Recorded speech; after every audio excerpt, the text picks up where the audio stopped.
We've been here for going on 2 years. September will make 2 years for us. So I'll show you the trailer and some of our smokers. Follow me. A year ago, after a lot of really good things happened with our business that we'll get into later on, we got slammed. I mean, the line would be from right here at this window, probably 40, maybe 50 people deep before we open at 11:30. Just a line of people waiting. We had one cashier at this window, and then another person that would send orders out through this other little window compartment that's over here. And the line would take forever. So we've got 2 cashiers here now, one big takeout window. I've got our menu up here, so as folks are waiting in line, they can decide what they want. By the time they get to the window, they're able to place their order. So it works out really well. So let's check out the smokers.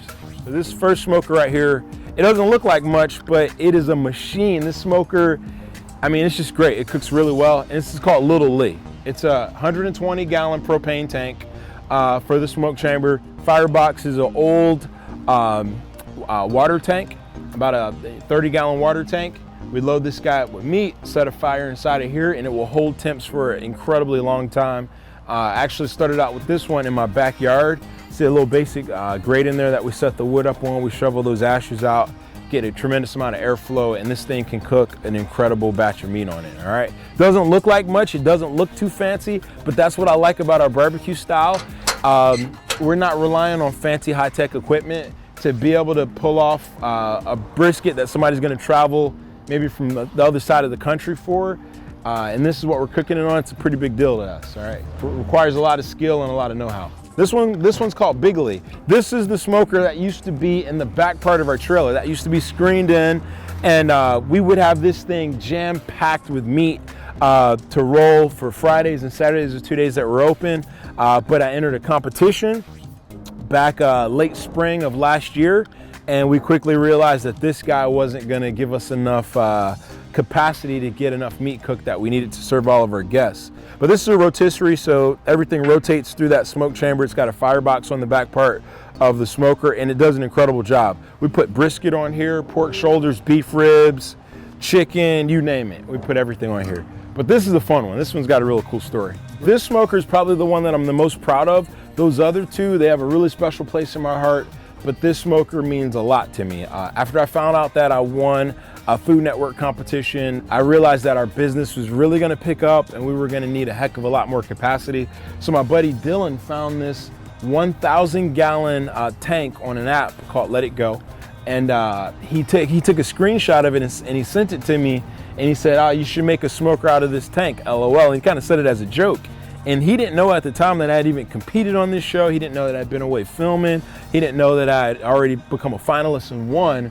And I replied back to him, yeah, I'm definitely gonna need a tank like that for some of the things that I wanna tell you about. And Dylan and I welded this thing together in about 21 hours because we had to turn it around really quickly. It's made out of all scrap metal. Again, nothing fancy. There's no special equipment. There's no magic anything other than a ton of love, a ton of care, and a really well thought out philosophy on what barbecue should be.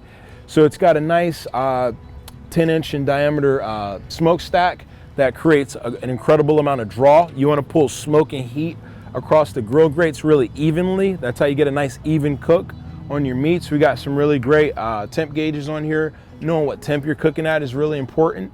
And these doors were super heavy before we added these counterbalances, and I was one of the only people on my team that could open them. But now look at that, you can open that like nothing. All right.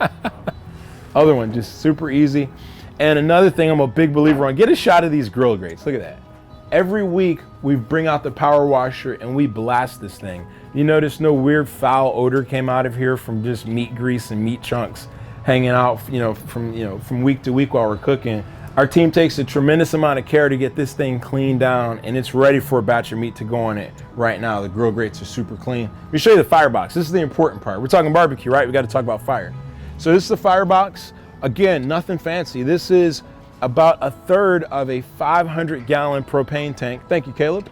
And we chopped it off the correct contour to be able to fuse to this water tank. And this is where we build our fires at. And our fires can last for, the heat that our fires produce can last up to about 48 hours, and the metal's super thick. This is all the nerdy barbecue stuff. If you're into barbecue, you'll appreciate this. The wood that we source is really good wood. This is all Central Florida oak. It's a variety of red and white oak, comes from live oak trees, laurel oak trees. The only type of oak that's not in here that's indigenous to Florida really is like a blackjack oak. But all of our wood is kiln dry to about a 15% moisture content, which means it's really dry. And when I put this in the firebox, it's gonna burn really well. It's not gonna put out a lot of dirty smoke. And there is a such thing as dirty smoke. There's clean smoke and dirty smoke. And clean smoke is gonna equal really tasty barbecue. Dirty smoke is gonna equal barbecue that probably tastes something like an ashtray. So we've got wood that burns really, really well. We've got 2 sizes. This size is a 2 to 4 inch split, and this is a 4 to 6 inch split. We burn these when we need a lot of long extended heat for cooking a brisket or something like that. It's going to be on cooking for 24 hours. We're burning these larger logs. When we're cooking our chicken, our spare ribs, our sausage, we're using these smaller logs because they're going to burn faster and hotter, and that's what we want. So that's the wood. Let's go check out the trailer. This is our food truck. Again, it's about a 25-year-old food truck. Nothing super fancy about it. Got a fridge. These are the 2 windows I was telling you about where folks are placing their orders here and the orders are going out over there. We've even got a pager system. How many food trucks do you know they got a pager system? Come on now. All right, we're high tech. So you've got a pager system. You're gonna look around this trailer, you're not gonna find anything fancy, but what you will find on the days that we're prepping food and the days that we're serving food is an incredibly talented and committed team that's working super hard to serve you guys whenever you show up. So ice machine, triple bay sink, hand washing sink, propane burning range, a couple more heating cabinets. This is where we hold our meats once they come off of the smoker. This keeps them at a nice hot temp, so you're never getting cold meat from us. And that's pretty much it. There's a bunch of supplies in here and things of that sort, a couple of air conditioners to keep us cool on those hot Florida summer days. A little trophy that we won back in 2013, which was the catalyst to really push us into the business side of barbecue. I did not want to compete in this competition, but my amazing wife, Patrice, she really urged me. I'm my own toughest critic, and she said, you know what, you have nothing to lose, you should go for it.